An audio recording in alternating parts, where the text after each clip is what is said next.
Tudi najmanjši X je pri BMW na voljo kot priključni hibrid, kar pomeni, da ima dva motorja, bencinski in električni, pa da se lahko polni doma v približno 5 urah. Spredi sta 1,5 litrski trivaljni turbo bencinski motor, pa električni motor ima 95 konjev.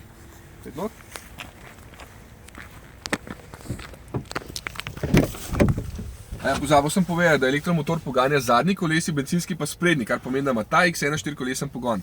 Zdaj, noter je pa že kar zastarel, sploh če ga primerjam s temi novimi BMW, nima niti digitalnih merilnikov, ta ročica je že malo stara. Pač. Koliko pa stane? A smo ga to vprašati?